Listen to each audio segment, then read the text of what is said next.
মালয়েশিয়ায় টিবি সংক্রমণ উদ্বেগজনক হারে বৃদ্ধি পাওয়ায় জনসাধারণকে বিশেষ সতর্ক থাকার আহ্বান জানিয়েছে দেশটির স্বাস্থ্য মন্ত্রণালয়।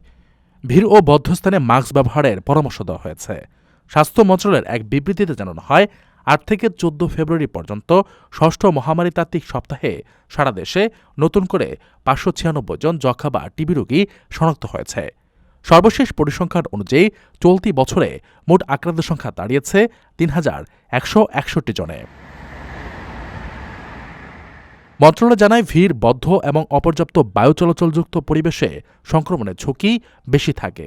বিশেষ করে চিকিৎসাবিহীন সক্রিয় টিবি আক্রান্ত কেউ উপস্থিত থাকলে ঝুঁকি আরও বেড়ে যায়।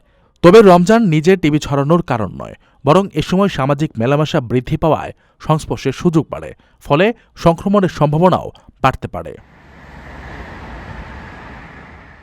বিশেষজ্ঞরা জানান, ইনফ্লুয়েঞ্জা বা কোভিড-১৯-এর মতো দ্রুত নয়, টিবি তুলনামূলক ধীরে ছড়ায় এবং সাধারণত দীর্ঘ সময় ঘনিষ্ঠ সংস্পর্শের মাধ্যমে সংক্রমিত হয়। তাই প্রাথমিক পর্যায়ে রোগ শনাক্তকরণ ও পূর্ণাঙ্গ চিকিৎসা অত্যন্ত গুরুত্বপূর্ণ।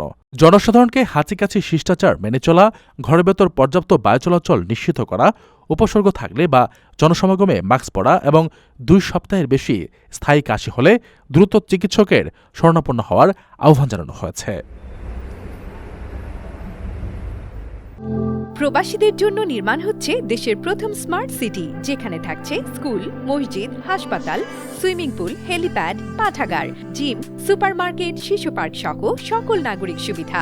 মাত্র ৩০ লাখ টাকা বিনিয়োগে মিলছে আকর্ষণীয় ফ্ল্যাট।